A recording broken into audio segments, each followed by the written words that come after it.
अच्छा, मार्गला एवेन्यू मैंने पहले भी एक दफ़ा वीडियो बनाई, दोबारा बता देता हूँ कि सबसे पहले तो मार्गला एवेन्यू का जिन लोगों को पता चला कि यार ये मार्गला एवेन्यू यहाँ पे बनने जा रहा है, तो जिन्होंने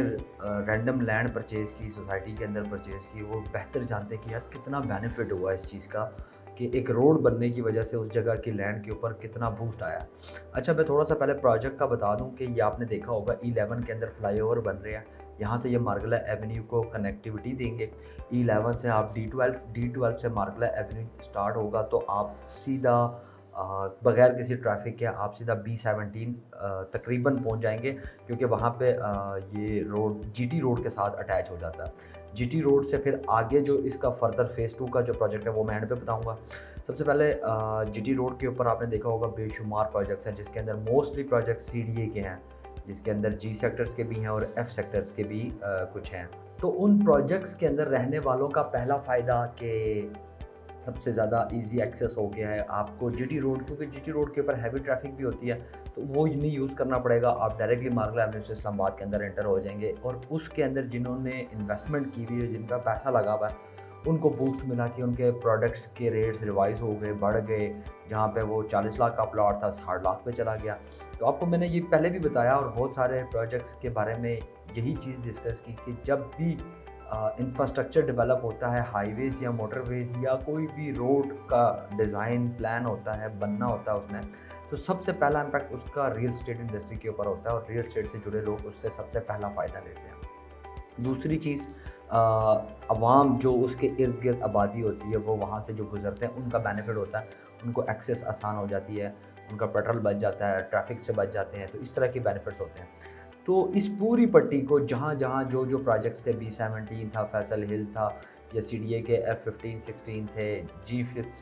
G16 या G15 के प्रोजेक्ट्स थे, इन सबको एक बड़ा बेनिफिट हुआ और इसके इर्द-गिर्द मज़ीद लैंड की परचेजिंग हुई और जिनके पास लैंड थी या जिनके पास पहले से ही ज़मीन मौजूद थी,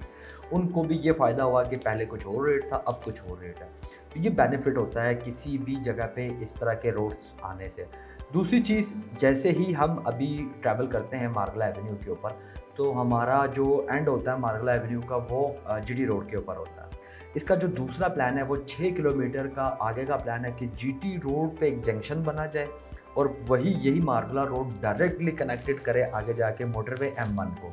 जहाँ से आप राइट होके टेक्सला अगेन वाकेंड वाली साइड पे और लेफ़्ट होके आप इस्लामाबाद एयरपोर्ट या M2 की तरफ मूव हो सकते हैं, या फिर आप फतेहजंग की तरफ भी जा सकते हैं। तो ये इसका दूसरा प्लान है। और दूसरा प्लान भी अगेन जैसे ही ये दूसरा प्लान स्टार्ट होगा, GT रोड से मार्गला एवेन्यू आगे जाएगा, 6 किलोमीटर का तकरीबन ये पैच बनता है, तो डेफिनेटली वहाँ की लैंड को भी फ़ायदा होगा। और मुज़ाफ़ात के अंदर कौन है, इस्लामाबाद का एक हिस्सा है जो कि इससे बहुत ज़्यादा बेनिफिट ले सकता है और बेनिफिट ले भी रहा है। और आने वाले वक्तों के अंदर भी मज़ीद इसके अंदर, जिस तरह हमने देखा, मैंने बताया कि E11 के ऊपर भी फ्लाईओवर बन रहा है और आगे पीछे की भी जो रोड्स हैं उसकी भी जब कनेक्टिविटी मज़ीद बढ़ेगी तो मज़ीद इसके ऊपर बेनिफिट्स होंगे। और इसी तरह बाकी जो रोड्स हैं, चाहे वो रिंग रोड हो, चाहे वो सी पैक हो, चाहे वो मोटरवेज़ हों, उनका भी यही फ़ायदा होता है कि उनके इर्द गिर्द प्रोजेक्ट्स आना स्टार्ट हो जाते हैं। लैंड, रियल एस्टेट, ये जो एक इंडस्ट्री है इसको बेनिफिट होता है और इससे फिर जुड़ी 40 इंडस्ट्रीज़ जो डायरेक्टली अटैच हैं उनको बेनिफिट होता है। फिर अलाइड जो इनडायरेक्टली 200 से ज़्यादा इंडस्ट्रीज़ हैं उनको बेनिफिट होता है। तो ये एक सिलसिला चलता रहता है। तो इसलिए इंफ्रास्ट्रक्चर के ऊपर गवर्नमेंट को